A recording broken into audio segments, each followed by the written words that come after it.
The precious metal markets are in a state of euphoria. But that euphoria may not last long, as the driver for gold and silver's increase in price will likely be short-lived, as I predicted. Let's talk about it in this video as we explore.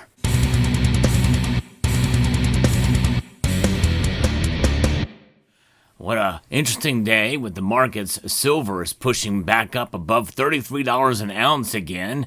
Very exciting, but do not expect it to hold that for very long. I'm making that statement right now. Of course, I could be wrong, but I did take advantage today, and wait till you see the silver that I bought from my local coin shop today at just a few cents above spot price. Gold is up just over 2% right now to $3,296.10, just moments before the markets close. Silver's up 2.41%, up 78 cents to $33.22. So you may be wondering, why do I have platinum back here? Well, platinum was the winner of the day, though not a lot of people talk about platinum. I do on this channel. I've posted several videos about it.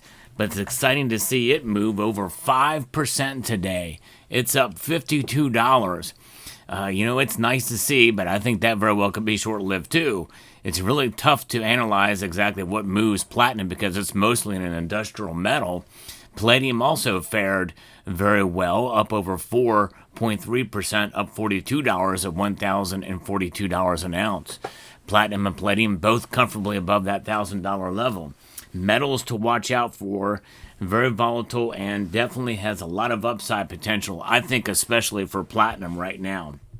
But we're watching silver in the moves that this metal is making. It is interesting and fascinating. Kitco News, which sometimes does provide noise, is reporting and saying that they're higher in midday trading, and they were, and the gains are continuing. There has been somewhat of a pullback, though, since we saw the prices move up, and not by much, and they've extended modest early gains.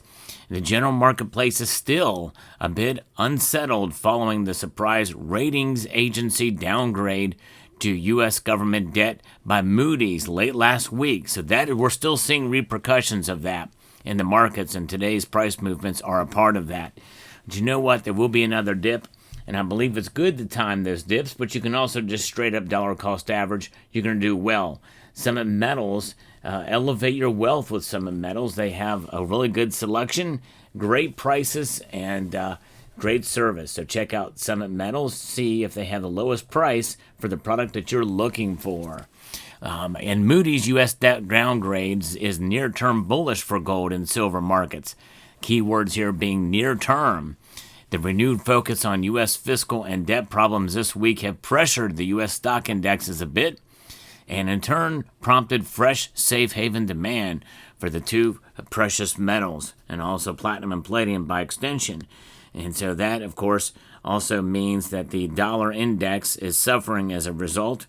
It is down to just barely above 100 now. It's down 0.42%. So that is affecting the dollar and affecting everything else. And I think that is, it's likely that the Moody's news will wear off quickly, just as I predicted. And marketplace attention will then be more inflation worries, and the Fed likely standing pat on interest rates for at least the next several weeks. The scenario of a less dovish Federal Reserve is a bearish element for gold and silver markets, indeed. So the summer doldrums may just be around the corner. But what does that mean for gold and silver? Well, I'll speculate that here later in the video. But first, let's continue on what they're saying here about what it could mean as far as, about the stock indexes that were weaker in midday. But we also have other news to look at. China's monetary authorities lowered main interest rates Tuesday, and following some downbeat economic data coming from the world's second largest economy that came out on Monday. Australia's central bank also cut its main interest rate Tuesday. And in other news, J.P. Morgan's chief Jamie Dimon said on Monday in a speech that the full impact of the U.S.-China trade war has not yet been felt by businesses and consumers, that the stock market could tumble again.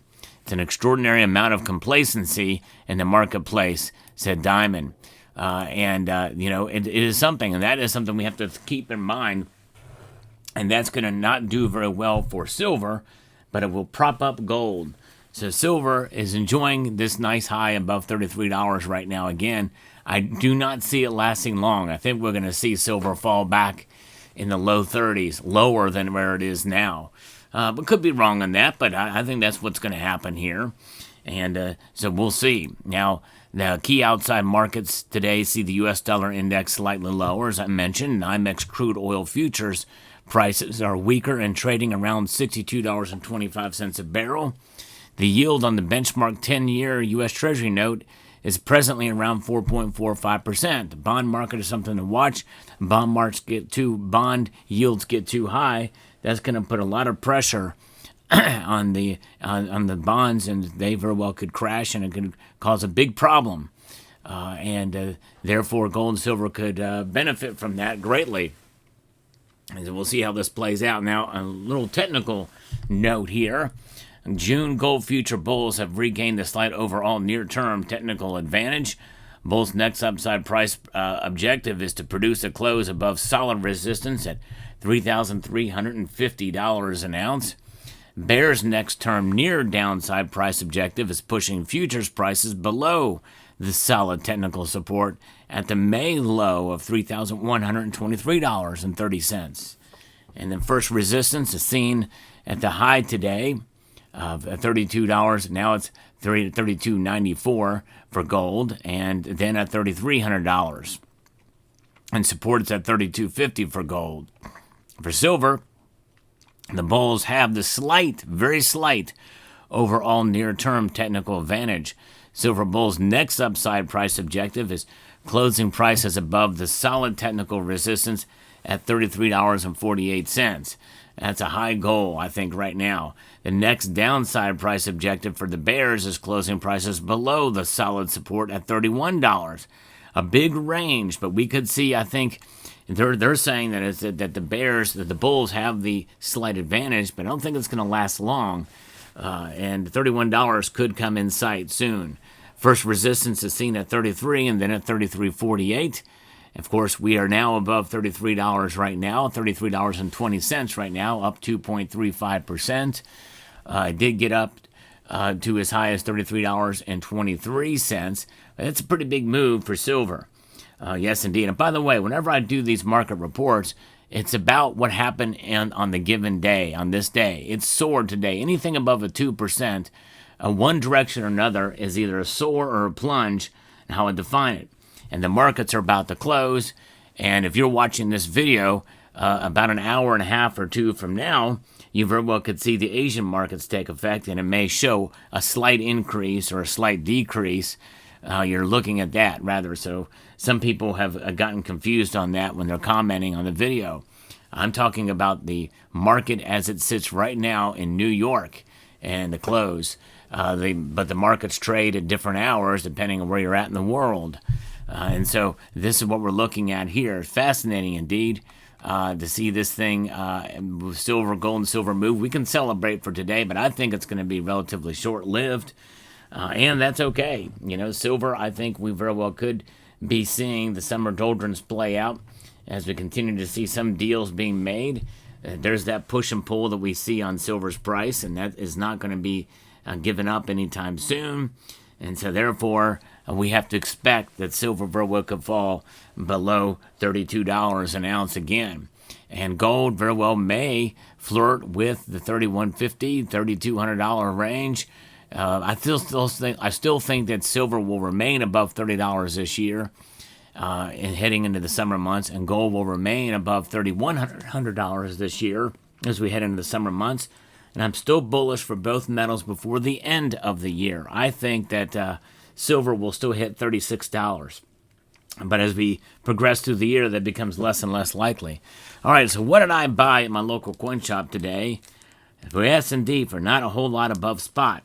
Yes, indeed, look at there. Oh, yeah, it's another bullet. This I'd never seen before. This is a 22-round bullet. Yes, indeed. Casing cartridge, I guess you would call it. 0.25 AG. Not enough room here to put the 999 fine, but you got to take their word for it. Machined. These things do usually go for a premium because it takes some time to machine and they're usually sell. But they got a score of these in and sold it to me for a regular bullion price, $8.50 for it. And at today's prices, that's not a bad deal for a quarter ounce of silver. So there you have it. Put that right there.